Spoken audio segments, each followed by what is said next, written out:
I'm so glad you suggested this format, because I came in today with butterflies and very nervous about talking to you today. And the 5 songs that you played, I could just feel my my stress level go from here to here. So, that's great. So that was wonderful. Thank you so much. Happy to be here. Wonderful album, and I love how you describe it. I had to write this on a big piece of paper because it was a really interesting introduction to the album. You say that you hope that the collection of songs will age well musically, and will age badly in the sense of humanity finds a way to unite and steer clear of the self-destructive tendencies. Yeah. That's a big thought that goes into an album, but talk a little bit more about that. Yeah, I guess from my first album and on, I've been thinking about how to write songs that are timeless. So I think about harmonies that are not only cool, but also have some universal, good sounding harmonies, good groovy melodies, arpeggios. And then trying to use my voice in a way where it's appealing to many people. And but once in a while I push the limits a bit, like in my universe of sounds. Feel like I'm pushing it. For many listeners, I'm not pushing anything.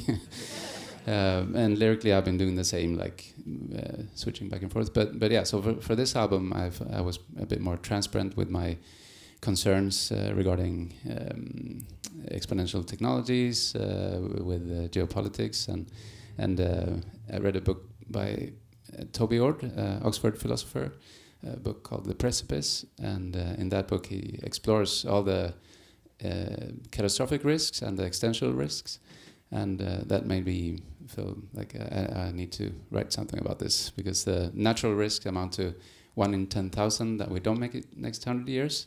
And these are, super volcanoes, asteroids, pandemics. But then we have the man-made risks, and the estimates, by asking sector experts, amounts to 1 in 6 that we don't make it the next 100 years. And for me, that was a bit too gloomy, and we need to do something about this.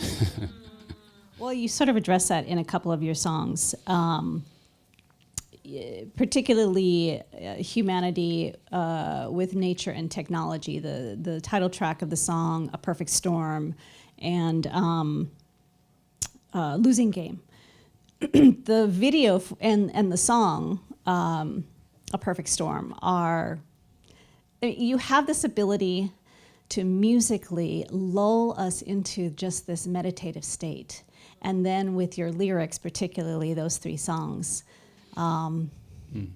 it's an interesting balance. So talk about, again, maybe dive deeper into your thinking behind that. Yeah, so those songs, especially A Perfect Storm, stand out musically when I play live. So I use the PA to really make it sound bombastic, thanks to my sound engineers. So it might sound soothing on a record when you're playing it in low volume, but bring up the volume and it's a different type of song. And especially when you think about the topic of it's not random if we're the ones to create this perfect storm. And so when we did the video, I wanted to sort of show that I'm concerned with the building of maybe superintelligence, but I also wanted to show that I'm excited for the same type of technologies used in a different fashion or a different type of AI. So what people call narrow AI or tool AI. And so in that vein, we did this video using AI in a place in Copenhagen where they had a 360 screen, and on the screen we had the projections of AI surroundings and AI people, and so just to in a way show that I'm also excited about many things with this technology. And I usually mention how I used to be in a lab working with a protein, trying to figure out the 3D structure of that protein, and spent a couple of years with no results. And I mean, many PhDs they spent years with a handful of proteins with results, but still not everyone got very surprised once AlphaFold solved 200 million proteins in one go from all kinds of organisms, and that will of course have amazing effects on our ability to solve diseases. So I'm also excited. Yeah. Well, it's a great video. If you haven't seen it, I've watched it a couple of times over, and it's so many layers of interest. And I saw a blooper from it, not an blooper, but an outtake where the AI characters then interact in a very human way that you're like, wait a minute. how did that happen? Yeah, so the director, Mats Damsbo, we were trying to figure out how to create the video so it is alarming, but then also like shows a human side. And then so he added these bloopers, but they're AI bloopers. And these, the album isn't all heavy. There's a really beautiful balance. And I was thinking about, you've got 2 young children, and being a mother of now older kids, your perspective as a parent changes. The way you look at the world changes. The way you approach things changes. How did becoming a parent change how you approach and write music and, the obvious on shortness of time to create the music, but how did it change your approach to the songwriting? So one thing that changed was just hanging out with Laura and then Matteo was it's about being very creative in the moment and just coming up with little melodies and rhymes, and they love rhymes for some reason, and so all of a sudden writing lyrics has become easier. So I allow myself to be more creative, and also the issue of time. There's not that much time, so once I have an hour with quality like studio time, I better use it. And once I do something, I've been lowering my threshold, so which means that I've been allowing more of myself into the album, so yeah, they're really been an accelerator in some ways, but also they're time-consuming, these little creatures. So and yeah. Yeah, you've got your own little accelerator right there. Yeah. Accelerators. Yeah. One other question for you. You talked about having a musical awakening at the age of 13, and your music that you were producing, you creating, it was hardcore punk.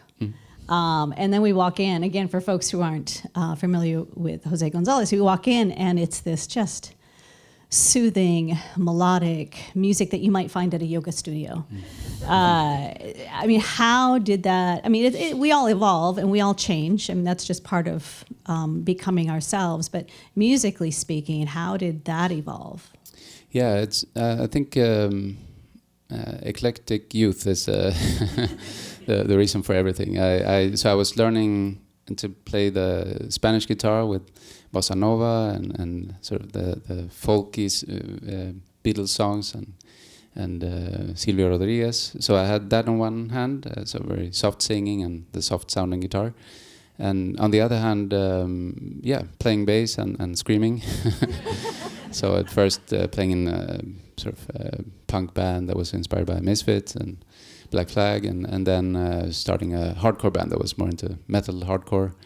And but along those same years, I was learning classical guitar. I also sang in a choir for a while. That was really goofy, but we sang Handel's Messiahs and some other songs. So eclectic youth, I guess, is we won't keep any more of your time. José González, again, sold out show tonight at the Wonder Ballroom. Congrats if you've got tickets. It's going to be a wonderful show. He's going to have to leave right after this performance, so there won't be a meet and greet. But you must go down and get the album. It is wonderful, and we hope to see you again in Portland.